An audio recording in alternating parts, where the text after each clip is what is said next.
Saludos, ¿cómo están? Bienvenidos a una nueva edición de Canarias al Día, en esta previa que estamos haciendo de temporada de cara a lo que viene en los próximos meses aquí en Mírame Canarias. Les daremos más información durante los siguientes días y en poco tiempo estará con nosotros ya definitivamente el director de esta casa, Manuel Artiles, conduciendo, bueno, pues este programa que es emblema de la casa y donde analizamos, saben ustedes, la actualidad de nuestra tierra. Antes, nosotros, pues con la vista puesta en un montón de asuntos. Por eso hoy hemos invitado al periodista también de referencia, director de informativos de esta casa, David Cuesta. Compañero, ¿cómo estás? Pues muy bien, Víctor. Muy buenas tardes también a todos los espectadores. Y la verdad que con ganas de volver porque nos espera una temporada bastante intensa después de todos los cambios políticos que hemos vivido y también con muchas novedades judiciales que acabaremos contando como siempre aquí en esta mesa. Intenso en muchos aspectos ha sido también el verano, no solo por aquello del incendio que se ha producido en Gran Canaria, sino también en clave política. ¿Cuáles han sido esos movimientos que se han producido mientras muchos de nosotros hemos estado de vacaciones? Bueno, pues llegamos al verano pues con un cambio político total en Canarias, ¿no? Las principales administraciones cambiaron de color político. Coalición Canaria abandonó las principales instituciones después de muchos años y ha llegado pues lo que se ha venido a llamar los gobiernos del cambio. Gobiernos del cambio que, sin embargo, a pesar de ese nombre con el que se han presentado en muchas instituciones, pues están empezando a gestionar las cosas pues de una forma muy similar a lo que venían haciendo pues los anteriores gobiernos, en este caso de Coalición Canaria y de Partido Popular en algunas administraciones, también de Coalición Canaria y Partido Socialista, porque aunque se hable del cambio, la realidad es que el PSOE ha estado de la mano de Coalición Canaria en muchas administraciones y ahora está, eso sí, liderando también esas principales instituciones. La verdad es que habría muchas cosas de las que hablar, pero yo creo que lo primero, hay que dejar claro que evidentemente se habla de esos 100 días de cortesía, ¿no?, que hay que dejar a los distintos gobiernos, pero sí que es verdad que mientras se van haciendo algunas declaraciones de intenciones, que yo creo que nos dará tiempo a analizar, se van haciendo ya los primeros movimientos que al fin y al cabo se traducen en la constitución de los nuevos equipos de gobierno. Y ahí es donde nos hemos encontrado con algunas, cuanto menos, sorpresas por las decisiones polémicas que se han tomado. Y si te parece, empezamos por el gobierno de Canarias, donde ha ocurrido algo pues muy llamativo, ¿no? Y es que mientras se ha ido constituyendo, antes de irnos, pues habíamos dejado el mapa político del gobierno de Canarias ya configurado con los diferentes consejeros y consejeras de las distintas áreas. Lo habíamos comentado aquí en esta mesa, pero es que poco después han venido los siguientes nombramientos, digamos, los siguientes escalafones de esa dirección política del gobierno de Canarias, donde se han ido nombrando los diferentes directores generales de la comunidad autónoma y también a los puestos de confianza. ¿Y cuál ha sido la sorpresa? Cuando en uno de esos nombramientos, quizás el más llamativo de todos, nos hemos encontrado con un viejo conocido del gobierno de Canarias, una persona fuerte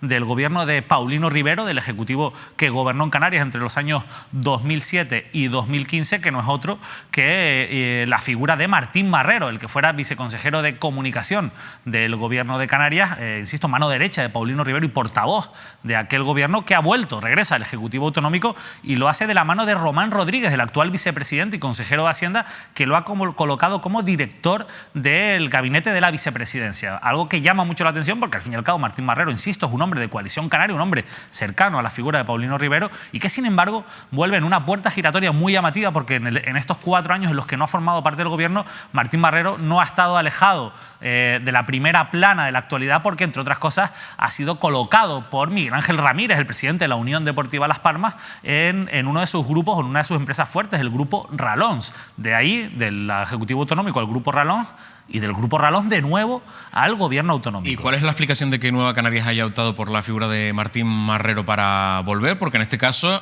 entendemos que no lo ha colocado Ramírez. No, hombre, no lo ha colocado Ramírez, pero todo apunta a que lo ha colocado Paulino Ribero. Es quien ha colocado a Martín Marrero en el gobierno. Es verdad que la explicación oficial es que es una persona pues muy formada, una persona que ha estado muy vinculada a los medios de comunicación y que por tanto sí que tiene una amplia experiencia en materia de comunicación, pero a nadie se le escapa pues esa vinculación con Coalición Canaria y con Paulino Ribero, que, como saben, terminó enfrentado con el anterior ejecutivo de Coalición Canaria y sobre todo con la figura de Fernando Clavijo, y todo esto apunta a que ha sido un movimiento político. No creo que sea el único, veremos algunos movimientos más de esto. También se hablaba mucho de la cercanía que tiene Paulino Ribero con ese otro proyecto nacionalista que representa Román Rodríguez y Nueva Canarias. Sin duda, de Martín Marrero, que ya hablaremos con más calma, es lo más llamativo. No olvidemos que fue el protagonista de una de las decisiones más polémicas del anterior gobierno de Paulino Ribero, como fue esa adjudicación del concurso de radios, de esas licencias de FM, pues que dividió sobre todo al sector de la de las radios en Canarias y que provocó, pues, entre otras cosas, pues, que hubiera radios históricas que perdieran mucho peso dentro de ese mapa de las frecuencias en Canarias y que otras desconocidas, con ofertas cuanto menos llamativas como Kiss FM, pues se convirtieran en uno de los grandes principales referentes de la radio en Canarias, a pesar de ser, pues, básicamente una radio fórmula, y ¿no? otras muchas que desaparecieron durante todo ese proceso. Antes hablabas, David, de los vicios, no sé si podemos llamarlo así, de la vieja política, en caso de que sea vieja, que representaba muy bien Coalición Canaria en sus diferentes pactos, pero has pasado muy por encima y has dicho que se han reproducido en estos nuevos gobiernos que se han conformado. ¿A qué te refieres? Sobre todo en las administraciones locales. Y yo creo que un buen ejemplo es el Cabildo Insular en la isla de Tenerife, porque lo comentábamos anteriormente, fue uno de los temas que tratamos aquí en esta mesa, en Canarias al Día, esa decisión que había tomado Coalición Canaria en su día de nombrar a dedo a los directores insulares. Y esto, que, bueno, puede parecer normal, no lo es tanto, porque la legislación estatal deja claro que los directores insulares, los directores de las diferentes áreas, son cargos técnicos y no políticos y, por tanto, tienen que ser nombrados mediante un concurso con publicidad y concurrencia. ¿Qué quiere decir esto?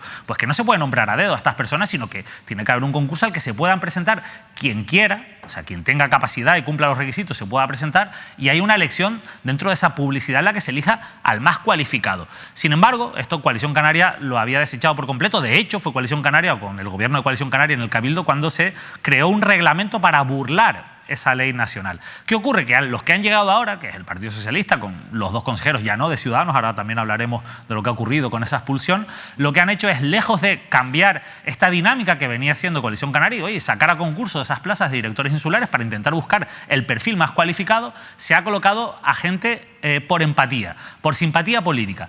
Ya no queremos entrar o no vamos a entrar en si están cualificados o no. Muchos de ellos lo están, muchos de ellos tienen un buen currículum. Pero la pregunta es, ¿son los mejores? Es decir, si hubiera habido publicidad y se hubieran presentado otras personas, ¿podrían haber ganado? Tal vez sí, pero tal vez no. Y yo creo que esa duda y esa burla de la legalidad es algo que demuestra una declaración de intenciones que a mí personalmente no me gusta. Y es el seguir en esa senda en la que al final el amiguismo, el enchufismo prima por encima de la profesionalización de las administraciones públicas. Un ejemplo para que lo veamos más claro.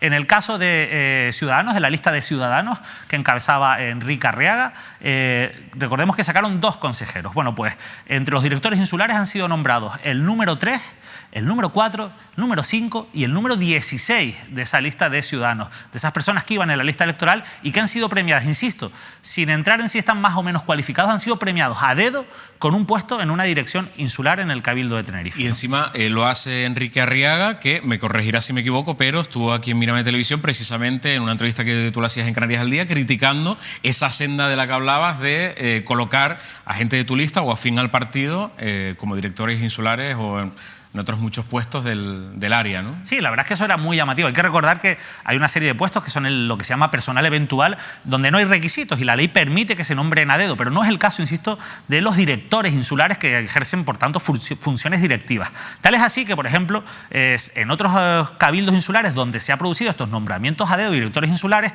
hay una asociación, que es la Asociación Canaria de Profesionales Directivos, que en su momento recurrieron a esos nombramientos y por sentencia, ya hay sentencias que han obligado a la destitución de esas personas que en otros cabildos, también en el de Tenerife, hace 4 años con el director de seguridad, con Javier Rodríguez, que ahora sigue también en la Corporación Insular, fueron nombrados a dedo, sin cumplir con esos requisitos que establece la legislación estatal. Cierto es que ellos agarran a ese reglamento en Tenerife, que sin embargo también hay que decir que ha sido impugnado por esta asociación, así que todo apunta a que esto finalmente se resolverá en los juzgados y lógicamente va a primar la legislación estatal y estas personas de un modo o de otro van a tener que abandonar ese puesto y va a tener que salir ese puesto a concurso. Lo que han hecho es ganar tiempo y mientras sabemos lo lentos que van los juzgados, mientras eso se resuelve, pues han podido colocar a esas personas con quien de alguna manera, bueno, pues tenían pues algún tipo de favor pendiente o algún tipo de relación que querían premiar con ese cargo, ¿no?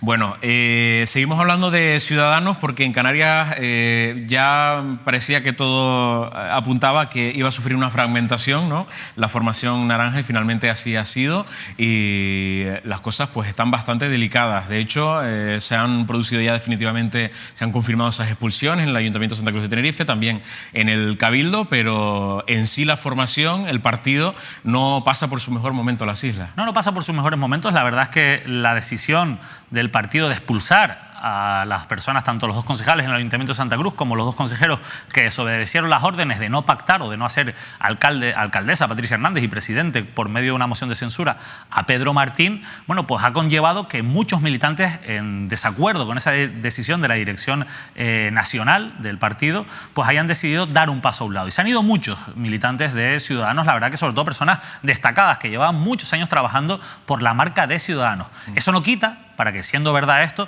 también es verdad que ha habido ya una decisión firme de la dirección nacional del partido, que es la de la expulsión ya definitiva de esos dos consejeros del Cabildo de Tenerife y los dos concejales del Ayuntamiento de Santa Cruz de Tenerife.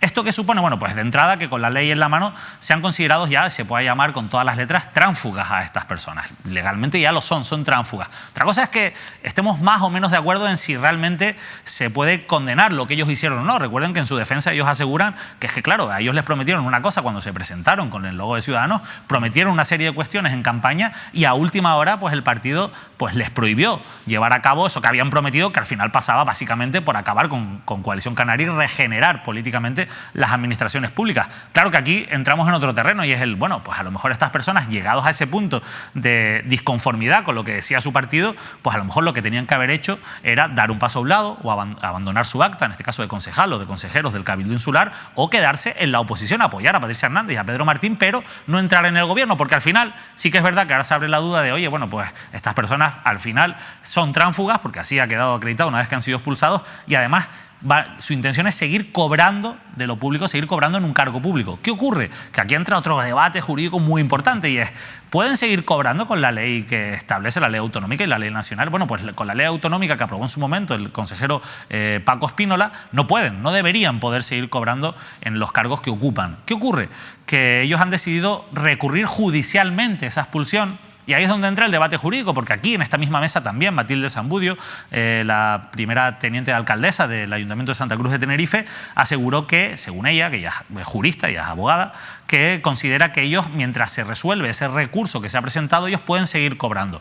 Desde la oposición, desde Coalición Canaria, desde el Partido Popular, consideran que esto no es así que lo que va a ocurrir, bueno, casi con total certeza, es que en los próximos plenos se presentará alguna propuesta por parte de la oposición para que estas personas abandonen y dejen de cobrar, dada su condición de tránsfugas de las diferentes administraciones públicas, y entonces habrá que haber un pronunciamiento de los servicios jurídicos, de los secretarios de las distintas corporaciones, y veremos, dependiendo de lo que diga ese pronunciamiento, si ese pronunciamiento también acaba en los juzgados o no, pero finalmente será, con toda seguridad, un juzgado quien decida finalmente sobre esto. Lo que ocurre es que a lo mejor cuando llega la resolución definitiva, pues ya han pasado varios años, ¿no? Claro, esa es otra, ¿no? Porque no sabemos si estas personas estarían dispuestas a seguir en su cargo si no cobran de la administración pública en la que trabajan. Hombre, claro, esa es la gran pregunta, ¿no? ¿Están dispuestos a seguir en su cargo sin cobrar?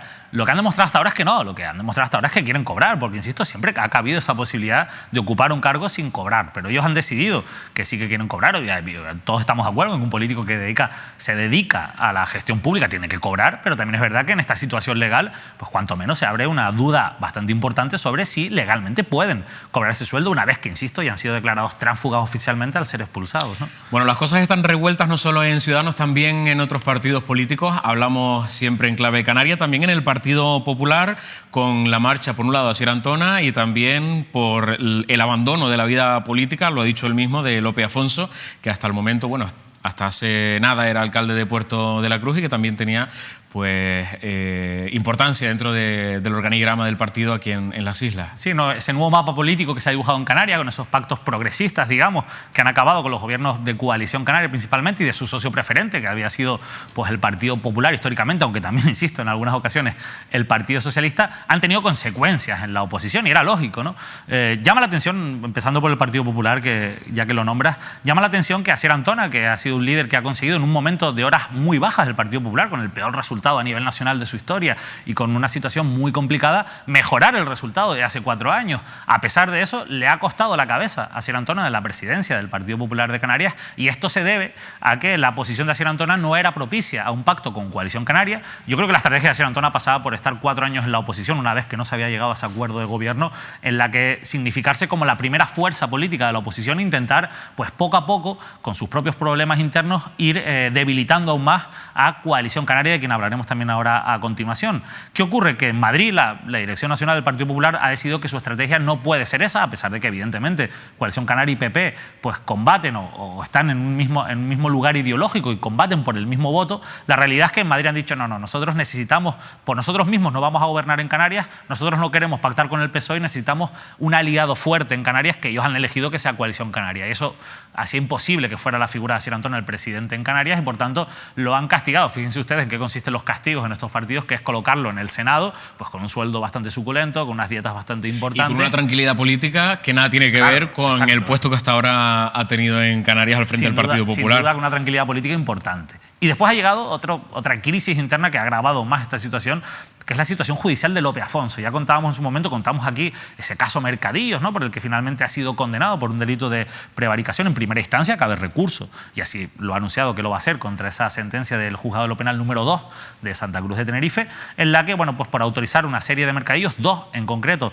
de manera ilegal y saltándose los criterios de los técnicos municipales, ha sido condenado Lope Afonso. Sobre la sentencia, rápidamente, ha habido mucha literatura, ¿no?, en estos últimos días en los medios de comunicación. A mucha gente le ha parecido excesiva esos 9 años de inhabilitación por un asunto que puede parecer menor. Obviamente lo es, si se compara pues con el caso de las Teresitas o con el caso de esas presuntas comisiones de OHL por la adjudicación de obras públicas, pero también es verdad que no deja de ser cierto, y así quedó probado en el juicio. Nosotros estuvimos en el juicio y lo seguimos con atención durante todo lo que duró ese juicio a Lope Afonso, como hubo técnicos importantes del ayuntamiento, incluso el que era el propio secretario del ayuntamiento, ahora secretario del Cabildo de Tenerife, que dejó claro que a Lope Afonso se le advirtió de que lo que estaba haciendo era una ilegalidad y que a pesar de ello siguió hacia adelante. Es más, con una condición que juega en contra de Lope Afonso, y que es una persona licenciada en Derecho y que por tanto no puede alegar desconocimiento para los actos que tomó. Esto que ha quedado tan claro y que la jueza tiene tan claro y que la Fiscalía tenía tan claro y que se ha plasmado en la sentencia, es claramente un delito de prevaricación.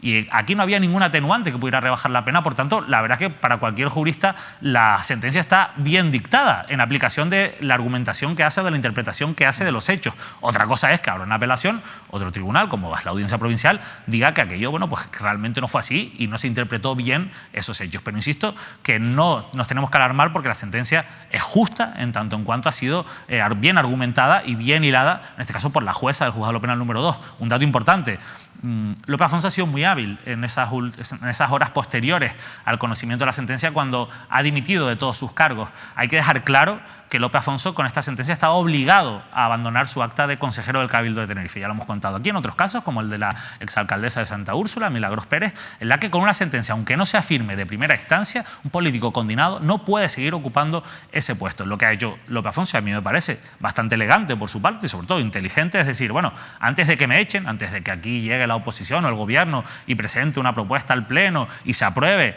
que tengo que dejar el acta de consejero, me voy a ir por mi propio pie. Eso es lo que ha hecho, pero eso ya tenía que hacerlo sí o sí por obligación legal.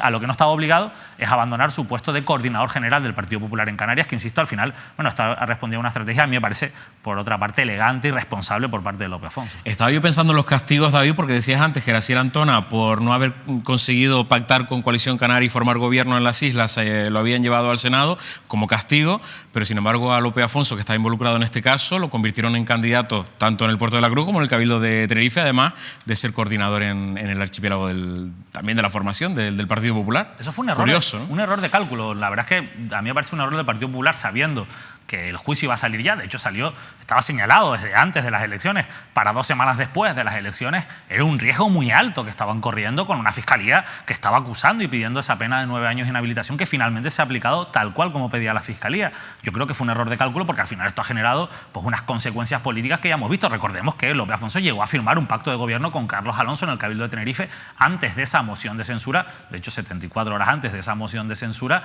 con lo cual, bueno, pues imagínense ustedes que ese pacto hubiera seguido adelante y que ahora se hubieran encontrado con esta sentencia, bueno, pues lógicamente también la factura política que se hubiera pasado, ¿no? Al Partido Socialista le vamos a dar esos 100 días de rigor, ¿no? A ver qué hacen de aquí a allá. Estaremos desde luego pendientes, pero tenemos que parar, sí, en Coalición Canaria. porque también hay una guerra interna, o eso parece, aunque están intentando en estos últimos días en disimularla, ¿no? Por el candidato que debería de ir al Senado representando al partido, que sí, finalmente ha sido Fernando Clavijo. Sí, finalmente ha sido Fernando Clavijo. Recordemos que también, antes de irnos de vacaciones, estaba la duda abierta, había una persona que se había posicionado y lo había pedido, que era José Manuel Bermúdez, el exalcalde de Santa Cruz de Tenerife, y cuando parecía que iba a ser José Manuel Bermúdez ese senador elegido por la comunidad autónoma, recordemos que el Parlamento puede elegir a en este caso, tres diputados del Parlamento de Canarias, o tres personas, ya no tienen por qué, ojo, no tienen por qué ser diputados, tres personas para representar al Parlamento de Canarias. Parecía que Bermúdez tenía todo hecho y, sin embargo, a última hora se nombra a Fernando Clavijo en una jugada que además tiene su lógica, por otra parte, ¿no? Aunque ha generado un malestar importante y un enfrentamiento entre las personas que apoyaban a José Manuel Bermúdez y el sector más cercano a Fernando Clavijo, es verdad que todos, bueno, a cualquiera que preguntara con un poquito de conocimiento jurídico te hubiera dicho, no, Clavijo claramente se va a ir de senador. ¿Por qué? Porque esto le va a permitir aforarse, porque ahora su caso, el caso Grúas, por el que está siendo investigado, va a tener que ser decidido por el Tribunal Supremo. Asimismo lo ha pedido, ya lo ha publicado en estas últimas horas, Diario de Avisos, como era lógico y como era de esperar. Es decir, más allá de aquella excusa que salió públicamente de, bueno, es que el partido me ha pedido porque soy más útil en Madrid, evidentemente Coalición Canaria no va a sacrificar a su líder, sino hay un motivo mucho más importante, que en este caso es intentar en el Supremo pues salvar a Fernando Clavijo pues de una situación que, sin duda alguna, en un juzgado de primera instancia aquí en Santa Cruz de Tenerife hubiera sido pues mucho más dura y, sobre todo, mediáticamente mucho más agresiva para la figura de Fernando Clavijo. Yo confío en la justicia y considero que si Clavijo es culpable o inocente en primera instancia o en un juzgado en la justicia ordinaria, lo tiene que ser también en el Tribunal Supremo, ¿eh? Pero bueno, veremos en lo que ocurre. Podríamos decir que ni en el Partido Popular ni en Coalición Canaria ahora mismo hay un liderazgo claro de ninguna persona. Esa es la clave, hombre. En el Partido Popular, Australia Navarro es la nueva presidenta. ¿Ha vuelto? Es la nueva presidenta del Partido Popular en Canarias, era la presidenta del partido. Ha vuelto, digo, a primera línea, ya estaba. Sí, pero había acabado enfrentada precisamente con Asier Antona por esas negociaciones de cómo se llevaron los pactos de gobierno, pero la realidad es que no parece, sin duda, la persona que pueda liderar este proyecto, y yo me atrevería a apostar que no va a ser la candidata del Partido Popular dentro de 4 años. En Coalición Canaria todavía la situación es peor, porque con la ida de Fernando Clavijo se han quedado descabezados por completo en el Parlamento regional, donde no sabemos muy bien, está empezando ahora mismo pues la nueva temporada, digamos, la nueva sesión del Parlamento de Canarias, y veremos cómo se desenvuelve. Yo apuesto por algunas personas, algunos nombres como el de Rosa Dávila, que creo que van a tener un protagonismo importante en los próximos años y que quizás pueda ser una persona candidatable dentro de 4 años, pero mientras tanto veremos qué ocurre. Decías lo de los 100 días al Partido Socialista. Bueno, se le pueden dejar 100 días al PSOE, pero también es verdad... Pero podemos recordarle cositas, ¿no? Claro, hay que recordar sobre todo lo que han ido prometiendo en campaña, ¿no? Y han llegado con una serie de promesas que, pues lógicamente, el electorado les va a pedir. ¿Cuáles son esos grandes temas que están sobre yo creo la que mesa? Los grandes temas principales, yo creo que esto también influirá mucho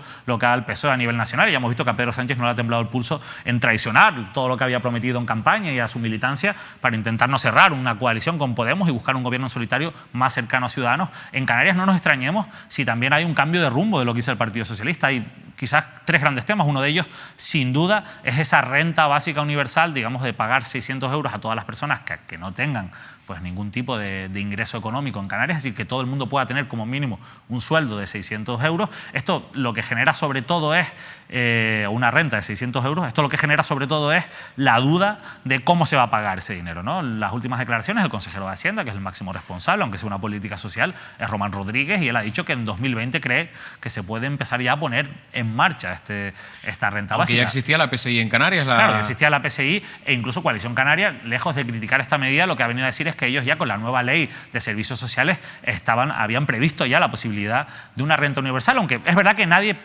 públicamente lo había utilizado como lo hizo el Partido Socialista en campaña, como lo hizo Podemos, sobre todo en campaña, que es quien lleva la Consejería de Políticas Sociales, y ese es quizás el gran reto que tiene por delante, pero no es el único. Hay otras muchas cuestiones en las que la sociedad tiene que estar pendiente. A mí en materia de sanidad no me canso de decir que Teresa Cruz Oval tiene probablemente la mayor responsabilidad de todo este gobierno para arreglar pues, los muchos problemas de gestión que ha habido en la Consejería de Sanidad, y que sobre todo pasan también por algo que es muy complejo, y es revisar esos conciertos que vienen de la época de las catacumbas con la sanidad privada, ¿no? Esos conciertos que han hecho que sean completamente ilegales porque incumplen toda la legislación y que tienen que salir a concurso. Veremos cómo se hace esto, ya se había iniciado ese procedimiento, pero veremos cómo termina y si de verdad Teresa Cruz Oval no le tiembla el pulso para poder plantarle cara a la sanidad privada, que hasta ahora pues, podemos afirmar que ha sido muchas personas de la sanidad privada han sido realmente los auténticos consejeros de sanidad en Canarias. ¿Y qué va a pasar con la televisión canaria, David? Esa es la otra gran duda. La verdad es que se hablaba o se esperaba mucho de este nuevo gobierno en cuanto a una revisión total de lo que ocurre con la televisión canaria, en cómo se nombran pues, los directores de la televisión canaria, en cómo funciona la televisión canaria, que había pasado, pues recordemos que aunque es un ente público, pues tenía privatizados sus servicios informativos, es decir, no, los servicios informativos de la televisión canaria no los realiza la propia televisión canaria, sino una empresa externa, como en este caso es Videoreport. Pues lejos de que haya una revolución importante en la televisión canaria, las declaraciones de quien es su máximo responsable ahora, que es Román Rodríguez, pues nos llevan a pensar que no va a haber cambios excesivos, ¿no? Y ha dicho que incluso él no ve con malos ojos que una parte de los servicios de la televisión canaria puedan estar en manos privadas, ¿no? Yo creo que hay que estar muy atentos con lo que ocurre con la televisión canaria porque considero que es algo que sensiblemente genera, pues, y además nosotros como medio de comunicación nos interesa y como periodistas nos interesa que haya una buena televisión pública canaria y que haya una televisión que cumpla con los objetivos y que no sea usada políticamente como lo había sido hasta ahora. Yo mucho me temo que se va a seguir usando políticamente la televisión canaria, sobre todo si no cambian las reglas del juego y, como digo, es mucho más pública, tienen mucho mayor peso sus trabajadores fijos, no los que se nombran a dedo, sino los que ya están dentro de la casa y, sobre todo, si quien lleva las riendas de esa televisión canaria se elige a través del consenso y no mediante la imposición política, ¿no? Y si te parece, acabamos con otro de los grandes asuntos que tiene encima de la mesa pues este nuevo gobierno, hablamos en clave regional, y son las carreteras que sobre todo pues afectan a la isla de Tenerife, digo en cuestiones de movilidad por los problemas generados por esas colas diarias que se producen en la TF1 y en la TF5. Y que han vuelto, lógicamente, veíamos imágenes, el propio director de esta casa, Manuel Artiles, volvía hoy a comentar la situación que se está viviendo en la carretera en la TF5, en el norte de la isla de Tenerife.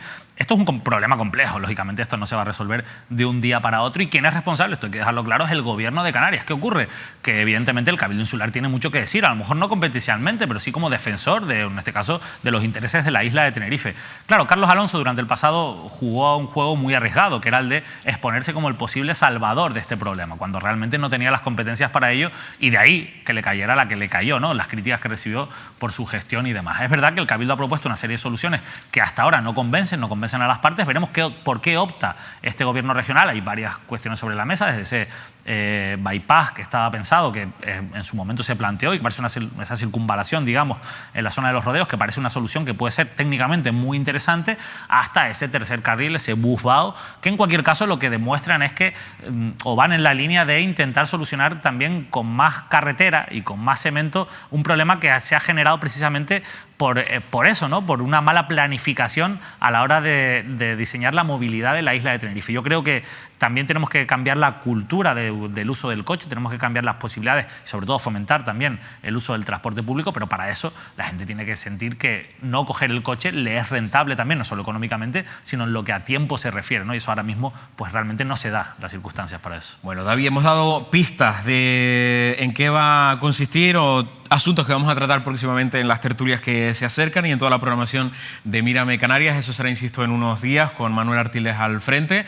Así que mucho que investigar, mucho que estar pendientes y sobre todo, bueno, pues como siempre pegados a la actualidad y a los problemas de la gente y también pues siguiendo esta nueva vida política que se inicia en Canarias, aunque en algunas cuestiones ya lo hemos dicho, parece que no tan nueva. Sí, parece que no tan nueva. Yo creo que es fundamental la labor que hagamos los medios de comunicación en ese sentido, es decir, ha habido un cambio político, sabemos de la fuerte dependencia que tienen los medios de comunicación de las administraciones públicas, pero eso no tiene que hacer que este cambio político suponga pues una mayor pleitesía de los medios de comunicación o una agresividad más allá de lo normal en los medios de comunicación. Los medios de comunicación tienen que fiscalizar a las administraciones públicas, lo tenían que hacer antes y lo tienen que hacer ahora con este nuevo gobierno y quizás ahora con una mayor exigencia porque evidentemente hay muchas personas que han depositado el voto en estos partidos y que han apoyado estas operaciones políticas con la ilusión de que pueda haber un cambio en esos vicios, en esas cosas que se han hecho mal en el pasado. Por tanto, esa responsabilidad sí que recae sobre los nuevos gobernantes y los medios de comunicación tendremos que estar muy pendientes de que cumplan sus promesas y de que cumplan, bueno, pues todo aquello que les ha llevado al poder como han llegado pues en los últimos meses, ¿no? David, te vemos pronto de nuevo por aquí, en este mismo plató. Gracias por este ratito en el que hemos profundizado en muchísimos asuntos, aunque en otros hemos pasado muy por encima. Y lo dicho, bienvenido. Muchas gracias, Víctor. Y nada, con ganas ya de empezar esta nueva temporada que, insisto, promete muchísimo y que yo invito a los espectadores a que no se pierdan. Bueno, nosotros nos vamos unos minutitos a publicidad. A la vuelta tenemos más asuntos que tratar. Vamos a estar con la plataforma de defensa de los derechos para la fibrosis quística. Saben ustedes que hemos hecho un seguimiento de todas las reclamaciones y exigencias que están haciendo las administraciones por su causa. Estaremos también hablando con Francisco García Talavera del mundo guanche y de muchísimas curiosidades que nos va a contar, y también una cita cultural que no se pueden perder de aquí al próximo 16 de noviembre, que es ese Festival Canarias Artes Escénicas. Es lo que tenemos por delante durante la noche de hoy. Les invitamos a acompañarnos a publicidad y volvemos en unos minutos. Hasta ahora.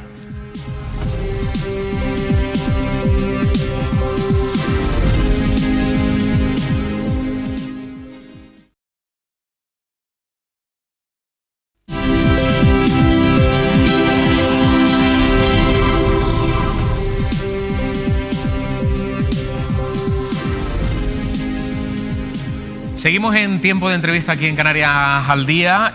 Antes charlábamos con nuestro compañero David Cuesta sobre la actualidad, los movimientos que se estaban produciendo a nivel político en las islas, y ahora pues tenemos como invitada a Blanca Gálvez. A ella pues, probablemente la habrán conocido bien porque desde hace más de un año lleva junto a otras madres y a otros padres de nuestra tierra una lucha por los derechos de las personas con fibrosis quística, bueno, que padecen esta enfermedad en Canarias. De hecho, ella es la portavoz de esta plataforma y hoy pues viene a contarnos muchas cosas interesantes para que ustedes también tomen conciencia de la realidad de este colectivo. Blanca, ¿cómo estás? Bienvenida. Gracias, bien, estamos bien. Bueno, tú eres la mamá de Nayara, quiero empezar por ahí, que es una chica joven de 16 años que padece fibrosis quística. Para las personas que nos están viendo que todavía no conozcan esta enfermedad, ¿qué es la fibrosis? La fibrosis quística es una enfermedad genética degenerativa que afecta principalmente a los pulmones, pero también al riñón, al páncreas, incluso al aparato reproductor. Yo decía que ustedes desde hace más de un año están en lucha, en pie de guerra, luchando precisamente por los derechos de personas como tu hija. ¿Han conseguido cosas en todo este tiempo? Hemos conseguido que se financie el Orkambi a nivel autonómico para los niños mayores de 12 años, para los niños mayores de 12 y adultos, claro, a partir de los 12 años. El Orkambi, que es un medicamento bueno, que mejora y mucho la calidad de vida de las personas con fibrosis quística. Exacto, mejora la calidad de vida y esperanza de la misma, que también es importante. Siempre que le ganemos años a la fibrosis quística, pues muchísimo mejor. El Orkambi, y por otro lado hay otro medicamento que se llama Sinkevi, y ustedes también están intentando que la sanidad pública, en este caso la Canaria, suministre este medicamento de forma gratuita a las personas con esta enfermedad. Exacto, en enero de este año fue aprobado por la Agencia Española del Medicamento el Sinkevi, que dicen que tiene menos efectos secundarios que el Orkambi, abarca más mutaciones, por lo tanto servirían para más personas que no tienen ningún medicamento en la actualidad, y que, bueno, pues que los resultados son mucho mejores que con el Orkambi. Mencionabas una cuestión, de hecho es la cuestión por la cual hemos decidido tener esta conversación contigo, y llama la atención, ¿no? Han conseguido que para las personas mayores de 12 años de edad, para los niños mayores de 12 años, se suministre el Orkambi, pero no para los menores de esa edad. ¿Por qué? Bueno, no tenemos claro el por qué, y para nosotros fue una sorpresa porque cuando nosotros pedíamos el Orkambi lo pedíamos para todas las edades. Entonces, cuando dijeron de financiarnos el medicamento, nos dimos cuenta, una vez empezó a dar, que era solo para los niños a partir de los 12 años.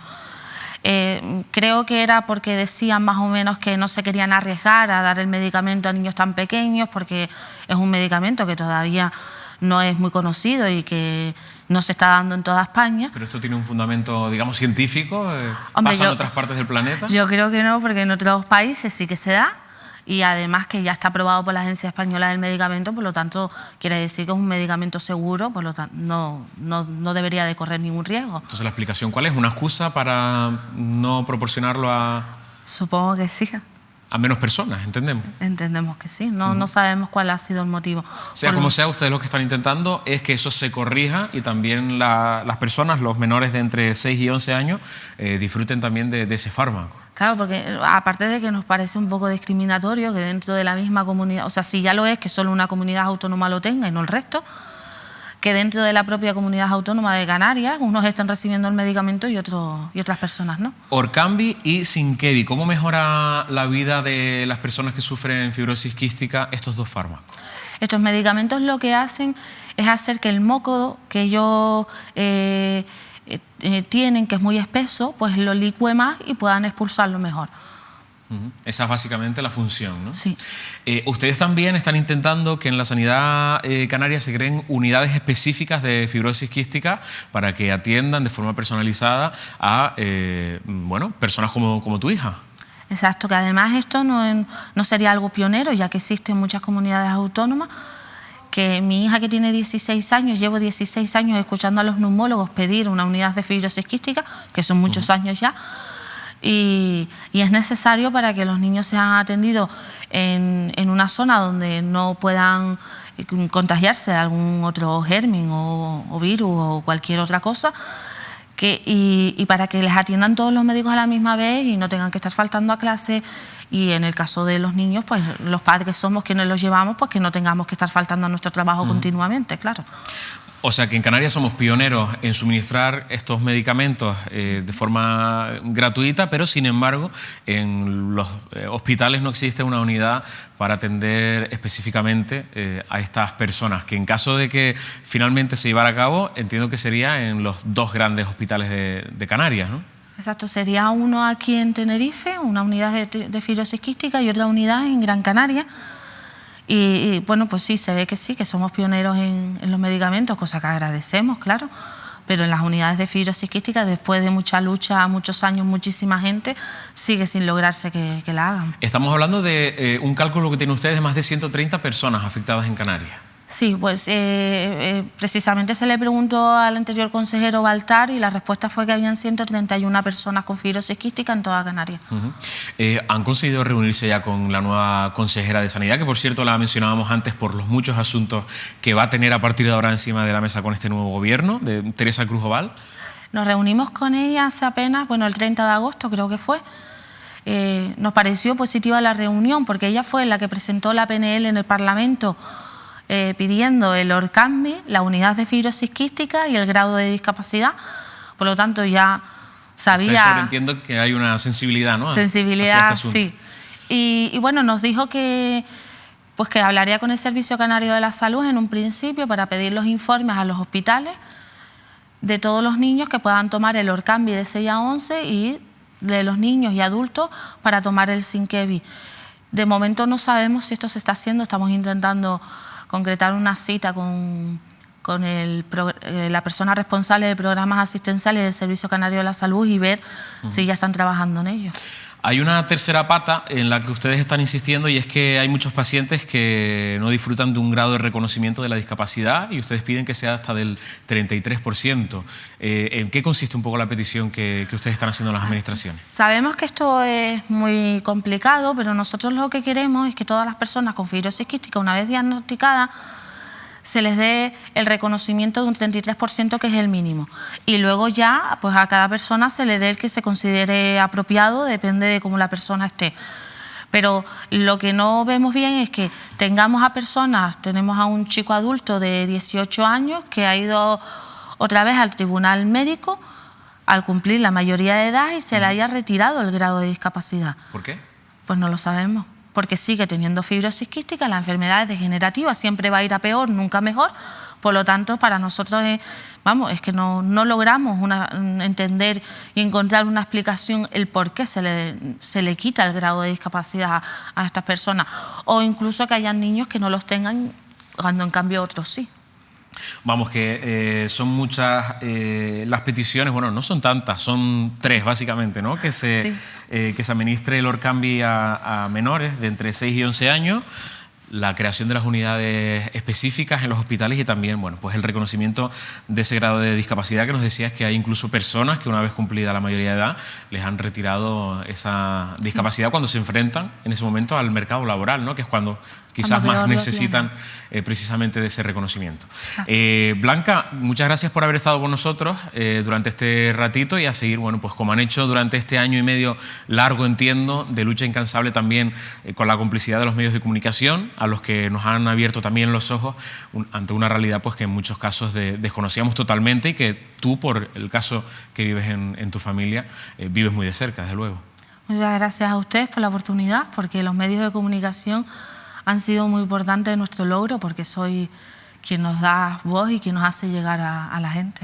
Bueno, una plataforma de defensa de los derechos para la fibrosis quística que radica su actividad aquí en Canarias, donde hay, pues según los datos oficiales, más de 130 personas afectadas. Ellos han conseguido en nuestra tierra muchísimos avances, pero desde luego quedan otros muchos por realizarse en los próximos meses. Ojalá que sea pronto. Gracias, Blanca, y un abrazo para todos los compañeros. Nosotros nos vamos a publicidad, volvemos enseguida con Francisco García Talavera. Fíjense, él es geólogo, paleontólogo y doctor en zoología. Además, una persona que sabe y mucho, lo van a comprobar enseguida, sobre el mundo guanche. Apasionante entrevista que vamos a tener en unos minutos aquí en Mírame Canarias. Nos vemos, hasta ahora.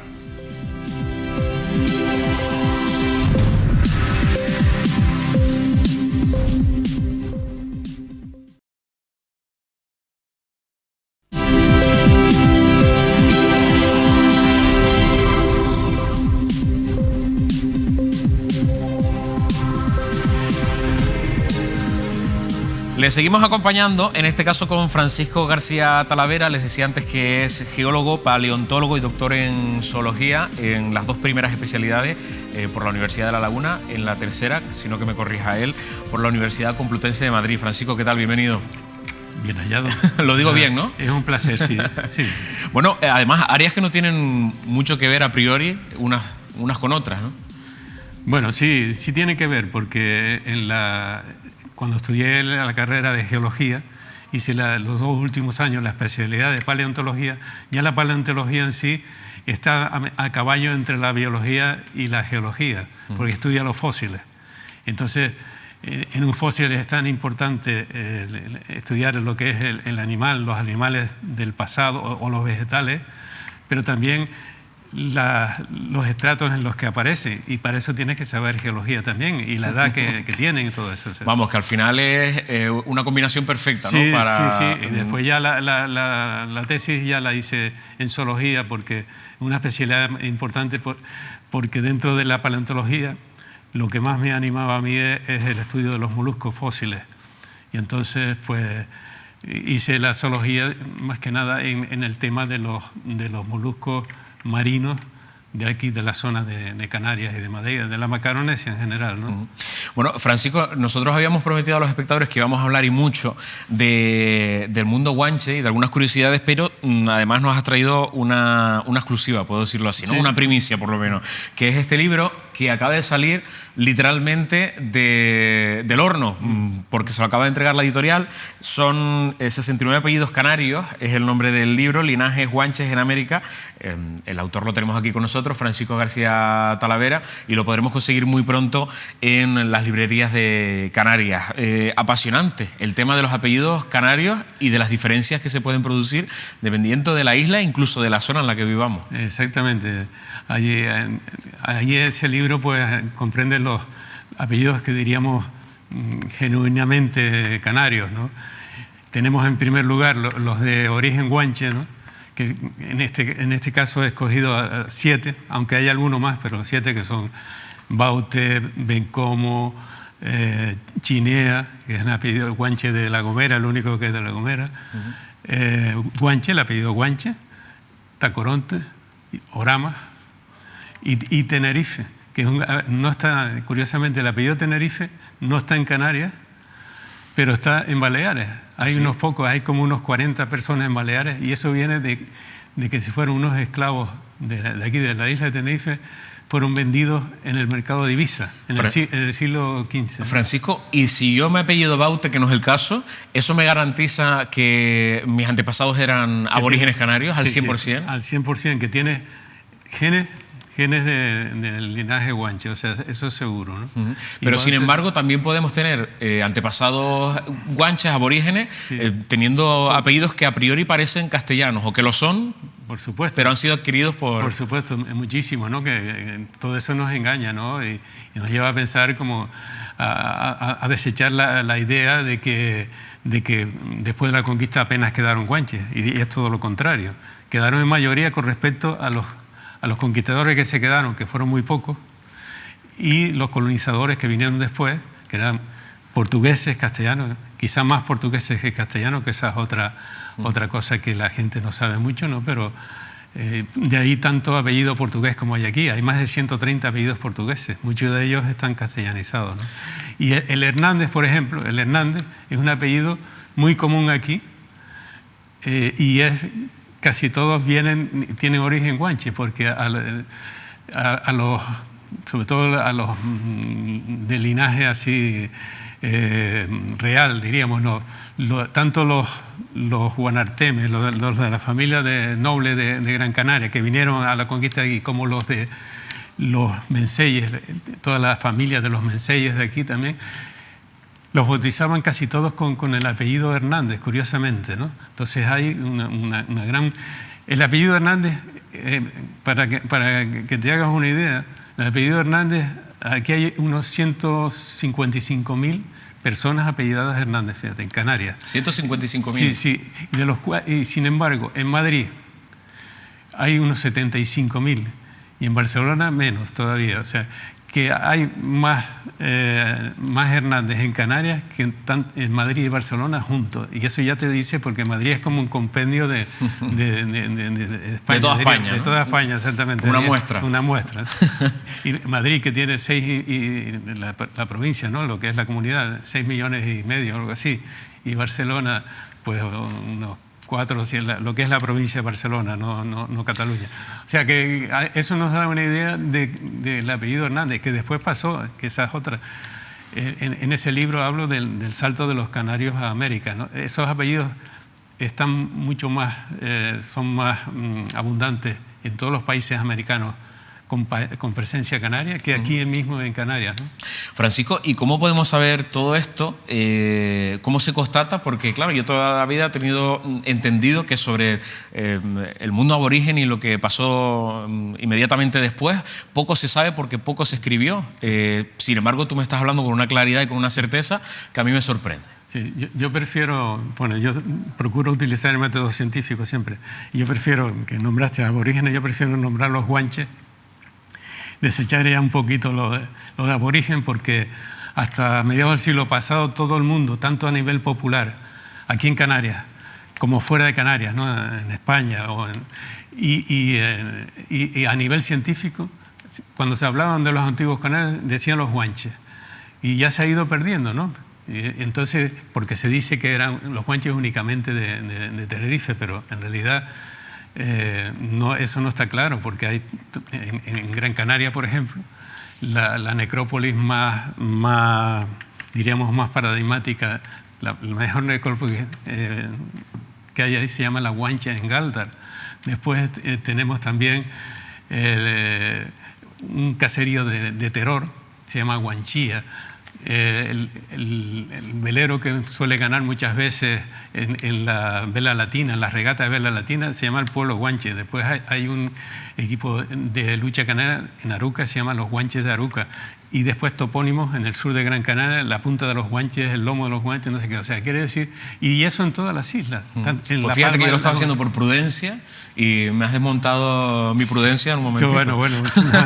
Bueno, te decía eso, que ¿cómo podemos saber todo esto? Si yo por lo menos tenía entendido de que poco se sabía, poco se escribió, poco se estudió sobre lo que pasó. Es que desgraciadamente en los colegios, incluso ahora, hoy en día, yo cuando estudié, pues, bueno, yo le preguntaba a los profesores los guanches, me interesaba, desde pequeñito tenía yo, no, eso eran unos bárbaros que vivieron aquí, pero todos ustedes... Era la época franquista. Era la época franquista, claro, ¿no? Había una intención. Exactamente. Decir, no, y todos ustedes descienden de los españoles, todos ustedes descienden de los conquistadores. Eso se extinguieron. Pero aún hoy en día, los contenidos canarios se dan muy poco, ¿no?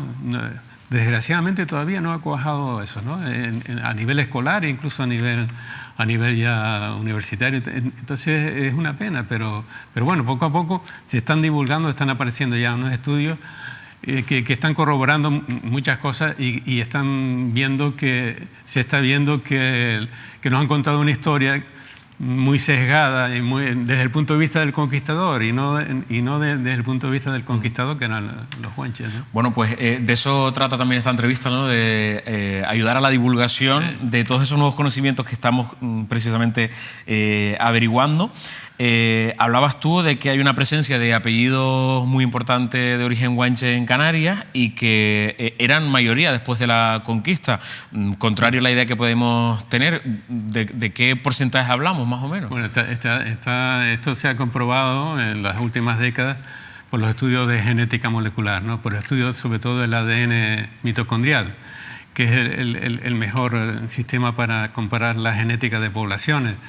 Y se han hecho estudios aquí, tanto en la Universidad de La Laguna como en otros centros, y se está viendo que más del 50% de los canarios autóctonos, diríamos canarios que tengan 2 generaciones, que sean canarios de padres y abuelos canarios, pues tienen genes guanche. O sea que, fíjate, más del 50%, y eso la gente no lo sabe. Y si después de más de 500 años después de la conquista, en realidad en algunas islas de ella más de 600 años, porque la conquista empezó en Lanzarote en 1402, o sea que ya vamos más de 600 años, pero acabó en 1496 en Tenerife, por lo tanto duró un siglo.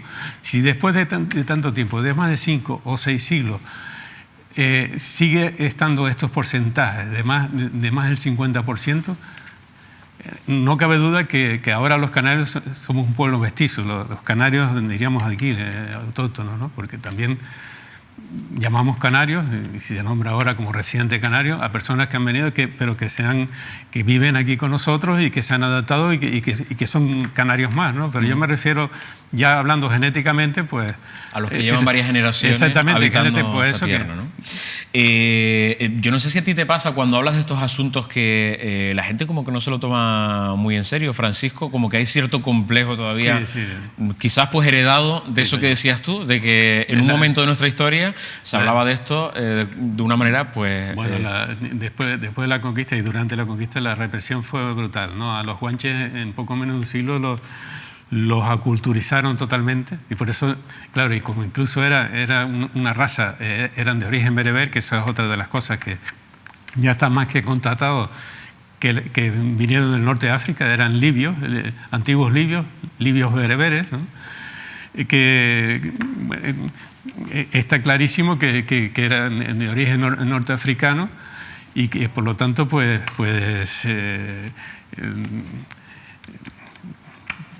vamos, que eran africanos. Que eran africanos y que es indudable que ya eso está más que constatado por los estudios que se han hecho a nivel histórico, pero también desde otro punto de vista, ¿no? de lingüística, porque han quedado muchísimos topónimos guanches, ¿no? Hay como 3.000 topónimos guanches, y en esta isla precisamente hay más de 1.500 de esos, ¿no? Yo entiendo, Francisco, que es imposible recuperar la lengua que hablaban los guanches, pero sí que quedaron muchas palabras, sobre todo referidas a la tierra. Sí, ¿no? sí, los topónimos, lo que acabo de decir, ¿no? Desgraciadamente, por eso que estaba hablando, que sufrieron a poco de la conquista, sufrieron una gran aculturación y los bautizaron, les cambiaron sus nombres por nombres y apellidos castellanos y portugueses también, ¿no? Porque muchos fueron esclavos o los del bando de guerra, todos sabemos que los esclavizaron, ¿no? Y los de pases, que eran los del sur, las bandas del sur, que ayudaron a la conquista. Pues eso también, algunos los esclavizaron también. El adelantado Alonso Fernández de Lugo, hay que decirlo, que se portó muy mal con los guanches porque los engañó a los que lo habían ayudado para resarcirse económicamente de lo que había invertido en la conquista. ya que no pudo en la primera entrada, ¿no? Cuando sufrió el descalabro de Acentejo, la matanza de Acentejo, entonces para resarcirse un poco económicamente a los guanches que lo habían ayudado de los bandos del sur, ¿no? de Weimar, de Arona, de Adeje y tal, pues a eso los engañó y los esclavizó y se llevó a muchos de ellos. Es decir, que hubo guanches que pelearon con los castellanos para conquistar otras zonas de la isla y después les salió mal la jugada. Exactamente, ¿no? Porque subieron como en la primera entrada, que es en 1494 fue la primera entrada o sea, el primer intento de conquista de Tenerife. Fue la última isla en conquistar, como digo, ¿no? Porque estaba la isla bastante poblada y estaban acostumbrados a pelearse. Desde pequeñitos los adiestraban en el combate, ¿no? La lucha que era entre otras cosas y más cosas. Y entonces, pues, les costó mucho conquistar la isla, ¿no? Francisco, ¿qué otras cosas podemos afirmar a estas alturas, sin lugar a dudas, y que conocemos de los guanches? ¿Alguna curiosidad que puedas contarme? De curiosidad, bueno, no sé, pues que era gente sana, diríamos, en el buen sentido de la palabra, era gente sana, que vivían, al contrario de lo que se piensa, que eran unos trogloditas y que, ¿verdad? Sí, trogloditas porque vivían en unos habitáculos fantásticos, como son las cuevas, que se las encontraron aquí, eran tubos volcánicos y cuevas, que después las generaciones posteriores, muchos la dataron y hicieron sus viviendas, como hay aquí, y sobre todo en Gran Canaria, hay unas cuevas viviendas fantásticas porque durante todo el año la temperatura es la misma, es estable, 18 o 20 grados, hace calor fuera y está siempre a la misma temperatura, o hace frío, pues está más caliente dentro, o sea que fantástico. Eso entre otras cosas, después que bueno, que físicamente estaban bien, eran en un aspecto físico muy bien, o sea, eran gente sana, ¿no? Y que tenía una organización social también bastante apta, ¿no? Para la época. No eran, como decía antes, no eran trogloditas, vivían en un neolítico forzado. Neolítico porque aquí no había materias primas, no había metales, y entonces tuvieron que adaptarse cuando llegaron a utilizar lo que había, ¿no? No había sílex tampoco, pero entonces la obsidiana, por ejemplo, los instrumentos cortantes los hacían con obsidiana. Sus armas de guerra eran a base de palos duros, ¿no? De madera, endurecido al fuego y piedra. Con eso se defendieron y fueron capaces de infligir una gran derrota como en Acentejo, la matanza de Acentejo, que ahí murieron 800. El ejército era de unos 1.200, de los cuales unos 100 y pico de a caballo. Y murieron, y quedaron 300, y muchos de ellos malheridos. O sea, murieron 800 personas. De ellos, sí, más. Murieron el 70%. Así. De ellos había como unos 300 guanches de Weimar en Acentejo, que ayudaron a Alonso Fernández Adelantado y al ejército castellano, lo ayudaron porque les permitieron primero desembarcar en Añazo, ¿no? En las playas de eso. Allí se fortificaron. Entonces tardaron unos meses en preparar toda la... Y entonces el Mensei de Weimar les ofreció pues eso, sus vituallas y todo, agua, tal, alimentos y eso, y encima personas, porque estaban enfrentados. Eran dos mensellatos, los dos principales mensellatos. Están peleados, ¿no? Claro, siempre se peleaban, ¿no? Entonces el del norte, y además son dos valles contiguos. El mensellato del norte, el más rico, que era el de Bencomo, el mensellato de Taoro, y el del sur, que es el de Weimar, el principal mensellato. En esos dos valles estaban, entonces ellos se peleaban mucho. Y entonces, 40 o 50 años antes de la conquista, apareció los frailes dominicos y franciscanos y eso, la imagen de Candelaria. La Virgen de Candelaria no se apareció, sino que apareció una imagen que se supone que fue colocada por los... Me acabas de De estropear la pregunta. Ah, bueno.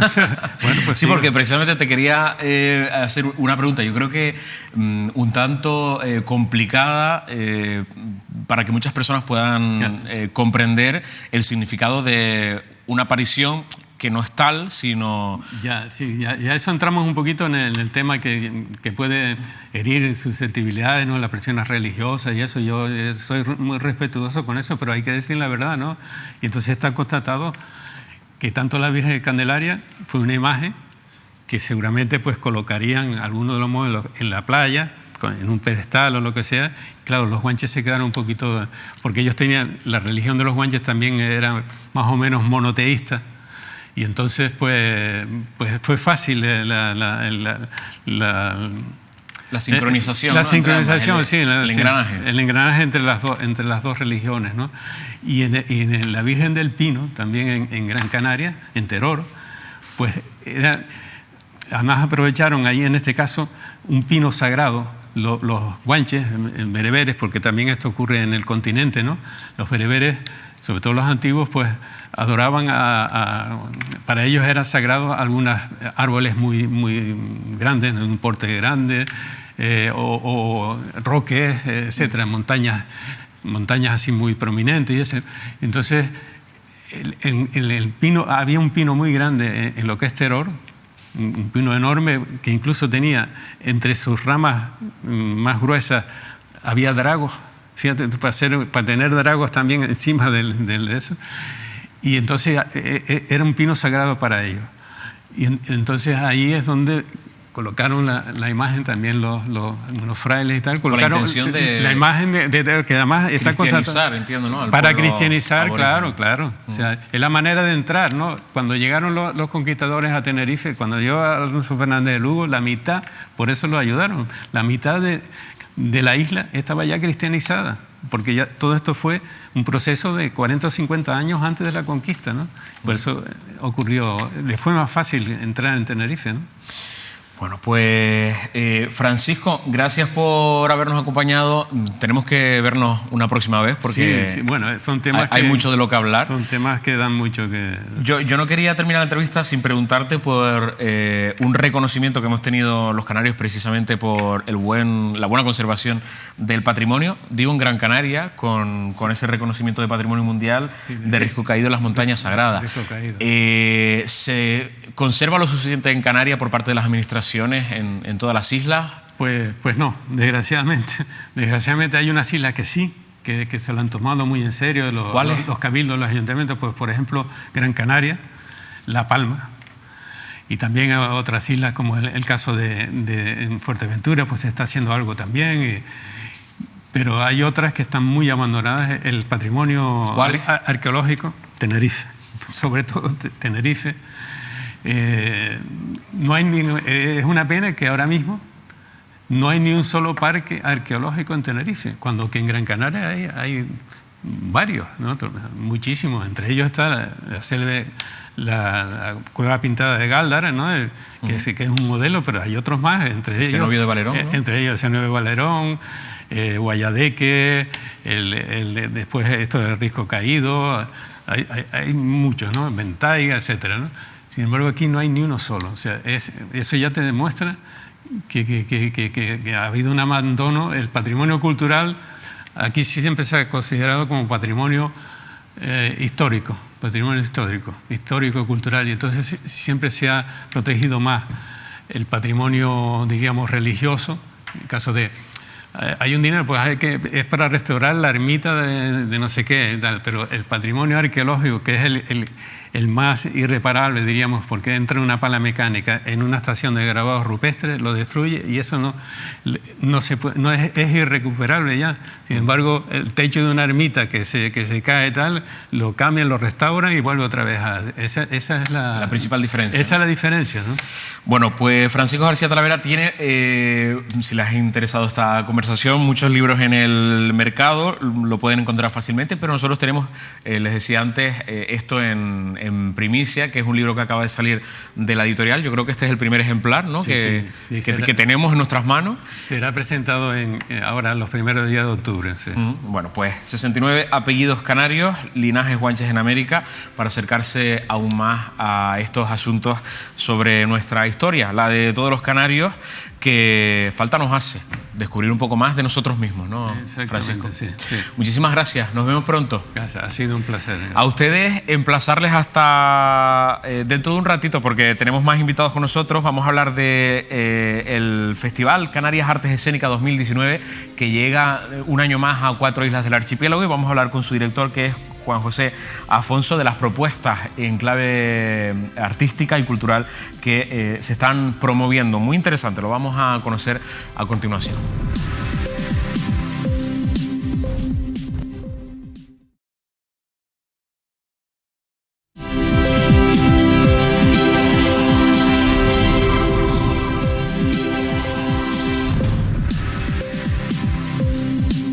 Si les parece, vamos a terminar con cultura y con una propuesta que llega a Canarias. De hecho, ya está en pleno desarrollo. Es el Festival Canarias Artes Escénicas 2019. Es la segunda edición que se celebra en el archipiélago.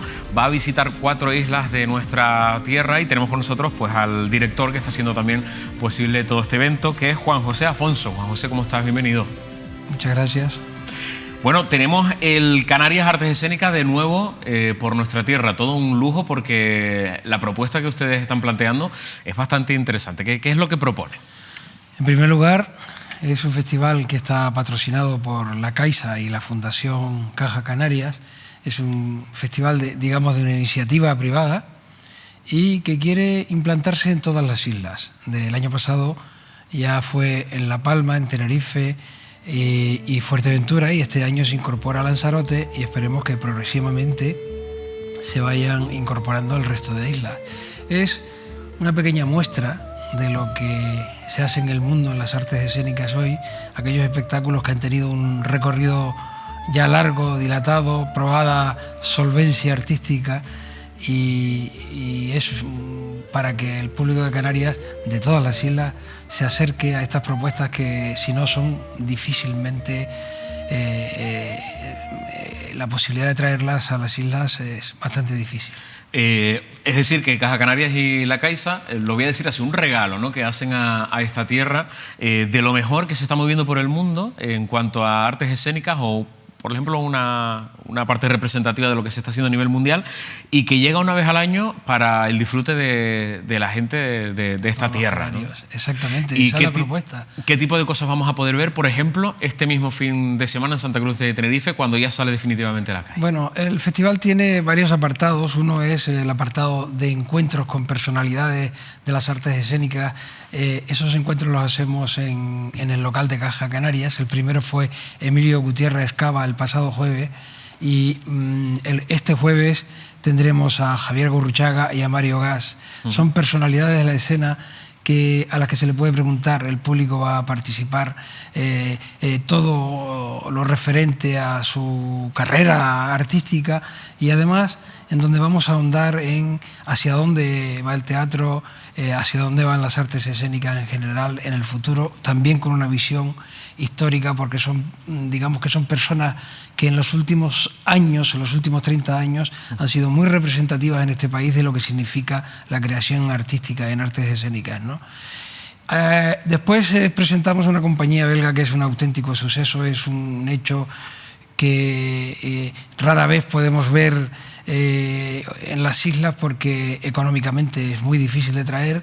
Es la compañía Todo el Teatro, que presenta un espectáculo que se llama Pedaleando hacia el cielo. Bueno, que ya el título lo dice todo, ¿no? Es una maravilla, es algo muy especial. Actores, acróbatas, bailarines, artistas en general, representando a 20-25 metros de altura, con una pantalla de proyección circular en donde se va proyectando además la historia.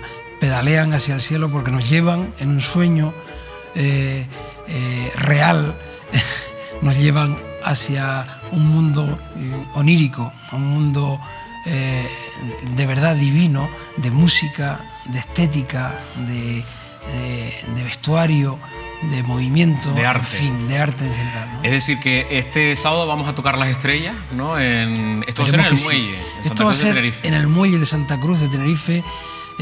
Se admite 4.000 personas que tienen que recoger previamente una entrada 2 horas antes, Que es gratis. que es absolutamente gratis y que serán los privilegiados que estén más cerca. Se verá desde otros puntos de la ciudad, pero ya con la proximidad de la imagen, ni de la música, ni la presencia tan emotiva que lleva este espectáculo, ¿no? Bueno, tenemos muchas citas por delante hasta el próximo 16 de noviembre. Recordemos en Tenerife, Lanzarote, Fuerteventura y La Palma, con otras muchas compañías que nos van a deleitar sobre todo con obras teatrales. Sí. Bueno, en principio lo siguiente que viene es Nuria Esper, la gran diva del teatro. Creo que debía estar en esta edición por su excelencia en el arte que hace, pero también porque es una ventana al mundo para nuestro Festival CAE, que pretende seguir creciendo. Entonces viene con un espectáculo que se llama Las Cuatro Estaciones de Vivaldi, pero la singularidad es que ella recita poesías escritas por el propio Vivaldi, mientras la orquesta de la Tempestad de Murcia toca esa maravillosa pieza barroca. De este evento y de otros que se van a producir durante las próximas semanas, las entradas y sobre todo cómo informarnos y saber más acerca de la oferta que ustedes han propuesto para esta edición. Importante, hay una página que se llama festivalcae.com dentro de la Fundación Caja Canarias y ahí está todo tipo de información. Esa es una manera muy próxima y clara de llegar. Y después están las plataformas de venta de entradas que van informando al público de precios, de horarios y de todas las cuestiones, digamos, de técnicas, ¿no? Antes decías que una obra como la que vamos a tener el sábado en Santa Cruz de Tenerife es muy difícil traer a Canarias por lo que supone a nivel de logística y porque entiendo que es muy caro, ¿no?, trasladar todo eso a una isla desde Europa. Este también es uno de los objetivos del festival, ¿no? Cosas que normalmente no podemos ver en Canarias, que con un esfuerzo, en este caso de carácter privado, se puede hacer realidad. Es evidente que esto es una bendición por parte de organismos privados que estén dispuestos a invertir de esta manera en la cultura. Y también con el resto de compañías, porque son realmente todas de primer nivel. Evidente que hay algunas que en algunas partes de España se puede ver, pero concretamente este espectáculo al aire libre en pocos sitios de España podremos verlo, ¿no? Bueno, además vamos a tener, lo dicho, mucha oferta para diferentes edades, para todo tipo de público. Esto es importante. Hombre, es muy importante porque uno de los objetivos claves de un festival, y en este caso del Festival CAE, es los nuevos públicos. Llegar a gente que nunca se ha acercado al teatro por una u otra razón y que al llegar por primera vez a ese sitio descubre un mundo, ¿no? Descubre un mundo nuevo y descubre que no es a veces esa información que tiene sesgada de lo que es. El teatro es un hecho vivo, es un hecho en donde la conexión entre el público y el espectador es inmediata y constante, y cada cosa que sucede en un teatro en un día es irrepetible. Es por ello que el teatro nunca desaparecerá. Juan José, ¿necesita Canarias más oferta de este tipo? ¿Tenemos todavía una carencia en ese sentido? Hombre, siempre la lejanía y las dificultades de traer los espectáculos pues son un problema, ¿no? Pero la oferta en Canarias no es mala de teatro y cada vez es mejor. Y lo que pasa es que la oferta internacional realmente es más difícil y ese es el hueco que nosotros queremos cubrir, y un hueco muy importante es que sea de carácter insular, ¿no? Que no solo sea una isla, sino que vayamos El hecho de que, por ejemplo, no estemos en El Hierro y en La Gomera es porque los locales en estos momentos en un sitio están reformándose y en otro no existe el local adecuado, pero desde luego queremos incorporarlo, ¿no? a la dinámica del festival. El objetivo CAE. es próximamente llegar por lo menos a Gran Canaria, ¿no? Que en estos momentos... Sí, eso me gustaría mucho, no hemos tenido esa posibilidad todavía, aunque ya hemos tenido contactos con diversos teatros, pero sí que es uno de los objetivos que el CAE se propone.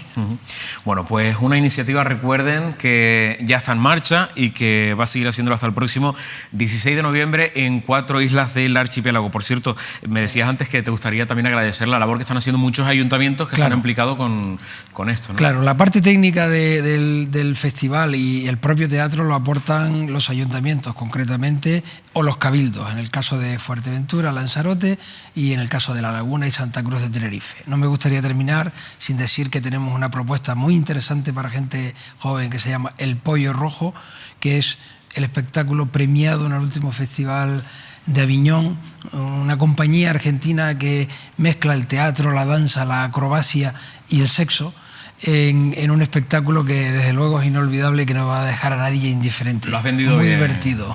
Se lo has vendido bien. También la parte de los niños, que Titiretaran Teatro, que es una compañía granadina de mucho recorrido, trae un espectáculo para niños que se llama Arturo y Clementina, en el que con dibujos hechos con arena y música, divina música, nos lleva también a los niños y a los mayores a un mundo mágico, ¿no? Bueno, pues son las recomendaciones del director del festival. Canarias Artes Escénicas. Juan José, muchas gracias. A ustedes. Mucha suerte con el Gracias. festival y con las próximas semanas, que serán de mucho trabajo, pero también de muchas satisfacciones. Gracias. Nosotros nos despedimos. Si les parece, nos vemos la próxima en una nueva ocasión aquí en Canarias al Día.